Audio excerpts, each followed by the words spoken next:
I just finished season 1 of You. In case you didn't know, You is a show about Joe Goldberg, a guy who does some pretty insane things in the name of love.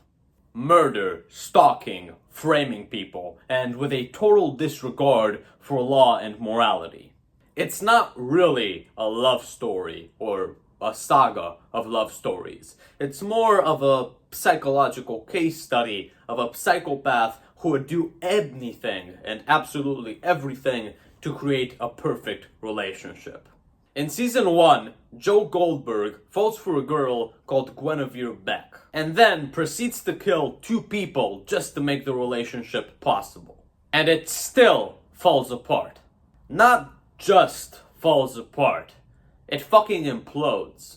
Guinevere Beck cheats, criticizes him, trash talks him behind his back, and not for the murders, because she has no idea about them, but for everyday, regular human flaws, for minor mistakes that every single one of us makes. Now, obviously, very obviously, we are not comparing Beck's unfaithful behavior to Joe's literal fucking homicides. That would be absurd and misogynistic.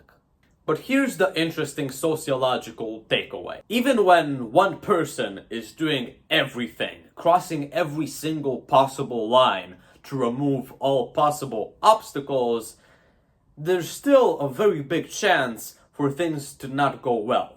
Because you categorically cannot force a relationship into existence. Not with violence, not with control, not even with extreme degrees of effort. But let's leave You behind and let's talk real life. Some people, women, men, friends, family, are just not worth pursuing. Because no matter how far you go, no matter how many legal and moral lines you cross, it will not work out. Ever. Not because you didn't try hard enough, but because they weren't willing to in the first place. A lot of relationships do not fail because of a lack of effort. Most do, but there are a lot of exceptions. Those exceptions fail due to a lack of cooperation and just pure incompatibility. And that's just something that we need to accept as regular love-chasing human beings, no matter what type of love that is, whether it be romantic or platonic. And of course, there are, once again, a lot of exceptions within that exception. Mother-child relationships, father-child relationships, sibling bonds, family obligations, your relationship to your grandparents. You don't just walk away from your mother because things didn't click. That's not how that specific type of love works. But with friends, romantic partners, if there isn't any utility, emotional connection, or mutual cooperation, then those relationships are a waste of time. Simply put. And time is really expensive. Friendships should be about platonic love and value, giving value to one another. Romantic relationships, they're probably for mutual romantic love.